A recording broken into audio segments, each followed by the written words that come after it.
Hello दोस्तों, आज हम प्रश्नावली 3.1 का क्वेश्चन नंबर 14 देखेंगे। प्रश्न 14 क्या कह रहा है? 10 से बड़ी किसी संख्या के अभाज्य होने के लिए उनके इकाई स्थान पर कौन से अंक हो सकते हैं। हमें यह बताना है कि कोई भी संख्या जो 10 से क्या हो, बड़ा हो, उसे अभाज्य होने के लिए हमें इकाई स्थान पर कौन कौन सी संख्या रख सकते हैं जो अभाज्य होगा।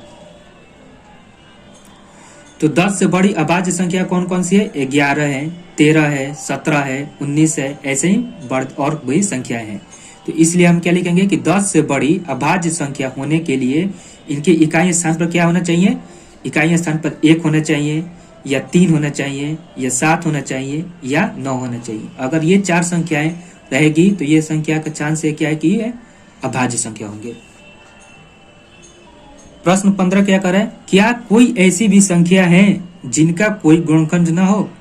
तो नहीं, ऐसी कोई भी संख्या नहीं है जिसका कोई भी गुणनखंड नहीं हो। अगर हम सबसे छोटी संख्या 1 भी ले तो वो क्या होगा? अपने आप से वो कट जाएगा। प्रश्न 16 कर रहा है, 1 और 100 के बीच सिर्फ 2 संपूर्ण संख्याएं हैं, वे कौन कौन सी हैं?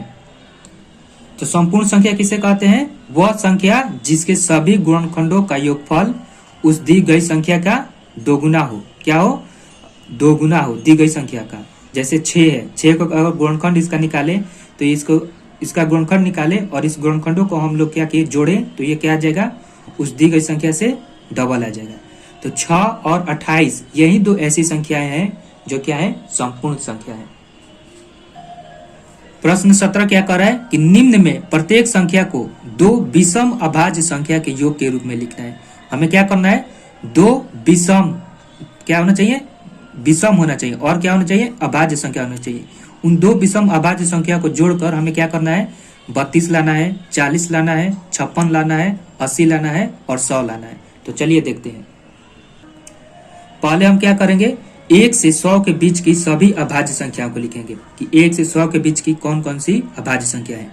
तो 2 है, 3 है, 5 है, 7, 11, 13, 17, 19, 23, 29, 31, 37, 41, 43, 47, 53, 59, 61, 67, 71, 73, 79, 83, 89 और 97।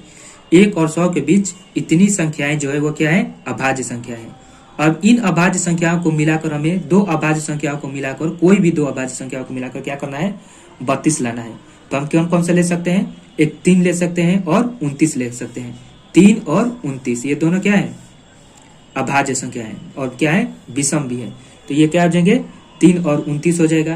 दूसरा क्या हो जाएगा? 13 और 19। इन दोनों को भी जोड़ेंगे तो कितना आएगा? 32 आएगा। दूसरा है 40 को लिखना है। तो 40 को कैसे लिख सकते हैं? 3 + 37 या 11 + 29 या 17 + 23। फिर 56 है तो इसको 3 + 53, 13 + 43, 19 + 37। वैसे ही 80 है, 7 + 73, 13 + 67, 37 + 43 या 19 + 61। इन सभी को जोड़ेंगे तो हम कितने प्राप्त होगा? 80 प्राप्त होगा। वैसे ही क्या है? 100 है। तो 100 को कैसे लिख सकते हैं? 3 + 97 या 11 + 89 या 17 + 83 या 29 + 71 या 41 + 59 या 47 + 53। इनको जोड़ेंगे तो क्या मिलेगा? हमें 100 मिलेगा। प्रश्न 18 क्या कर रहा है कि 16 से छोटी सभी अभाज्य और संयुक्त संख्याएं को क्या करना है? अलग लिखना है, अलग अलग लिखना है। क्या है कि 16 से छोटी अभाज्य संख्या को अलग लिखना है और संयुक्त संख्या या भाज्य संख्या को क्या लिखना है? अलग लिखना है। तो 16 से छोटी सभी अभाज्य संख्या कौन कौन सी है? तो 2, 3, 5, 7, 11 और 13 तथा 16 से छोटी सभी संयुक्त संख्याएं या भाज्य संख्याएं कौन सी है?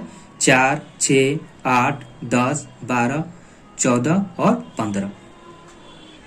प्रश्न 19 क्या कर रहा है? क्या 1729 अभाज्य संख्या है? तो हम पहले क्या करेंगे? 1729 का गुणनखंड निकालेंगे।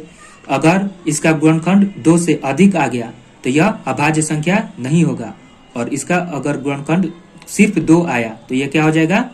अभाज्य संख्या होगा। तो हमने 1729 का गुणनखंड निकाला तो ये 1 के पारा से जाएगा 1729 बार में, और 7 के पारा से भी जाएगा कितने बार में? 247 बार में। तो इसके सभी गुणनखंड कौन कौन हो गए? 1, 7, 247 और 1729, जो क्या है? 2 से अधिक है। इसलिए यह संख्या कौन सी होगी? अभाज्य संख्या नहीं होगी, यह क्या होगी? भाज्य संख्या होगी। प्रश्न 20 कह रहा है कि हमें सही या गलत का चिन्ह लगाना है। पहला क्या कर रहा है कि वह संख्या जिसका केवल एक अपवर्तक होता है वह संख्या 1 है। बोल रहा है कि अपवर्तक मतलब क्या होता है? गुणनखंड भी। वो एक ही एक ऐसा संख्या है जिसका क्या होता है? गुणनखंड 1 होता है। तो ये सही है क्योंकि 1 का गुणनखंड सिर्फ 1 ही होता है, तो इसलिए हमें क्या लिखेंगे? सही। दूसरा क्या है? सबसे छोटी सम अभाज्य संख्या 2 है, तो ये भी सही है क्योंकि सबसे छोटी सम अभाज्य संख्या क्या है? 2 है। 2 ही जो है वो सम संख्या भी है और अभाज्य संख्या भी है। तीसरा कह रहा है सबसे छोटी संयुक्त संख्या 6 है, तो ये तो हमें गलत हो गया क्योंकि सबसे छोटी संयुक्त संख्या कौन सी है? 4 है, जो कि आपका पास जाएगा 1 से जाएगा, 2 से जाएगा और 4 से भी जाएगा।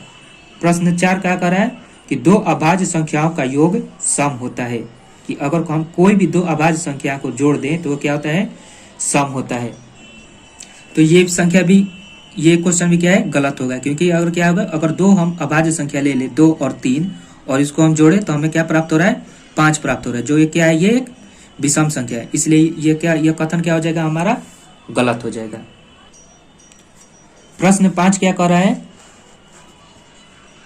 कि 2 को छोड़कर किन्हीं भी दो अभाज्य संख्याओं का योगफल सम संख्या होता है। कह रहे कि अगर हम 2 को छोड़ दें और उसके बाद जितनी भी अभाज्य संख्या है उनमें से किसी दो अभाज्य संख्या को लेकर जोड़े तो क्या उसका जोड़ सम संख्या होगा? तो चलिए हम देखते हैं। पहला क्या ले लिए? अभाज्य संख्या 3 और दूसरा क्या ले लिए? 5। इसको जोड़े तो कितना आया? 8, जो क्या है? भाज्य संख्या है। वैसे ही ले लिए 5 और कितना ले लिए? 7 ले लिए, तो ये भी क्या रहा है? 12 रहा है, जो क्या है? एक भाज्य संख्या है। इसका मतलब क्या हुआ कि ये कथन जो है ये सत्य है। प्रश्न 6 क्या कर रहा है कि सभी सम संख्याएं संयुक्त संख्या है। जितनी भी सम संख्याएं हैं क्या वे संयुक्त संख्या है? तो नहीं, ये क्या हो जाएगा? गलत हो जाएगा क्योंकि दो ऐसी संख्या है वो सम तो है लेकिन संयुक्त नहीं है। फिर है प्रश्न 7, 3 विषम संख्याओं का योगफल विषम संख्या होती है। अगर हम कोई भी 3 विषम संख्या ले लें और उसको जोड़े तो क्या इसका योग हरदम विषम संख्या ही होता है? तो ये कथन भी क्या हो जाएगा? सही हो जाएगा। अगर मान लीजिए हम कोई 3 विषम संख्या ले लिए 3, 5 और 7 और इसको जोड़े तो कितना है? 7, 3, 10, 5, 15, जो ये क्या है? एक विषम संख्या है। फिर मान लीजिए कोई संख्या ले लिया 5, 7 और 9, ये भी क्या है? विषम संख्या ही है। इसको जोड़े तो 9, 5, 14, 7, 21, ये भी क्या आ रहा है? इसका योग विषम ही आ रहा है, तो इसलिए यह कथन क्या है? सही है। अगला है प्रश्न 8 कि दो सम संख्याओं का योगफल सदैव सम संख्या होती है।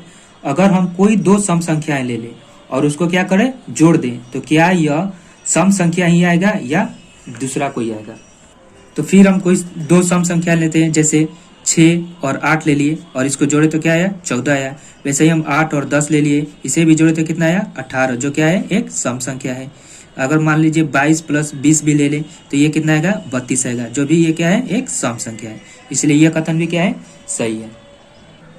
तो दोस्तों आज हमारा प्रश्नावली 3.1 समाप्त होता है। अगर यह आपको अच्छा लगा तो अपने दूसरों दोस्तों को भी शेयर करें। जय हिंद।